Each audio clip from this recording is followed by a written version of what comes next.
여러분 안녕하십니까? 광주 MBC 5시 뉴스입니다.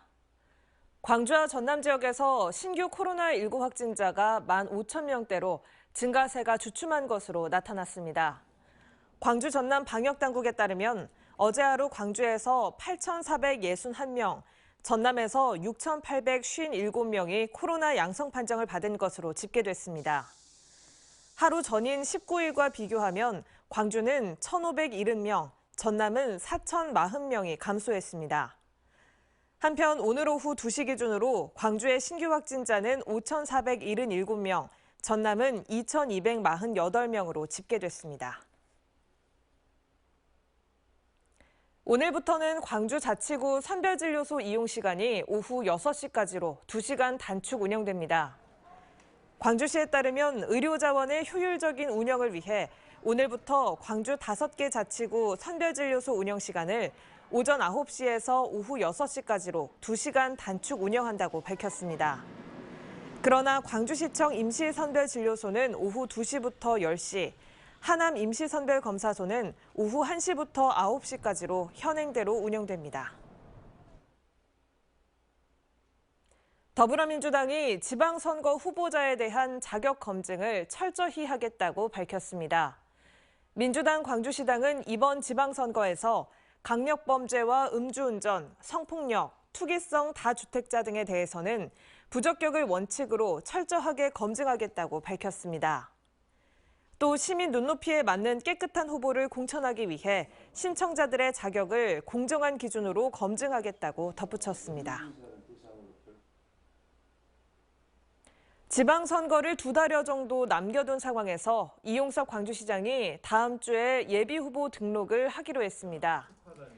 이 시장은 기자들과의 차담회에서 시급하게 해결해야 하는 긴급 현안들을 정리하고 다음 주에 예비후보 등록을 하겠다고 밝혔습니다.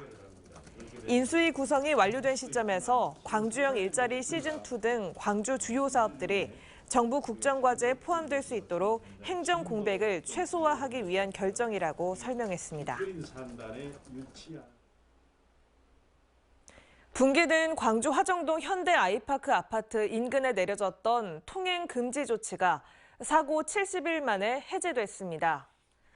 광주 서구 아이파크 사고수습지원단은 오늘 낮 12시를 기준으로 붕괴된 아파트 1, 2단지 주변 도로 등 사고 현장 인근에 내려졌던 통제를 전면 해제했다고 밝혔습니다.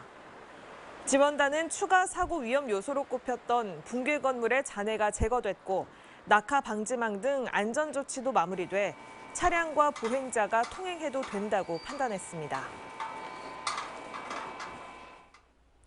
광주 북부경찰서는 음주운전을 하다 대학 정문 앞 시설물을 들이받은 혐의로 20대 남성 A씨를 붙잡아 조사하고 있습니다. A씨는 어젯밤 10시 반쯤 광주 북구 전남대학교 인근 도로에서 만취 상태로 운전을 하다 정문 앞 경계석과 화분을 잇따라 들이받은 혐의를 받습니다.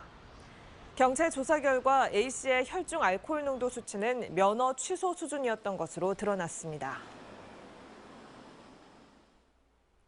전라남도는 지방세 체납액 징수 강화와 함께 코로나 장기화로 어려운 취약계층에게는 세제 지원 등 양면 정책을 펴기로 했습니다.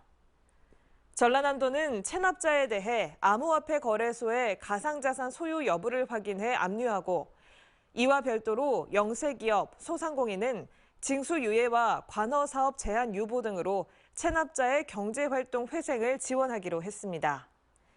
전라남도의 올해 2월 체납액은 총 791억 원입니다.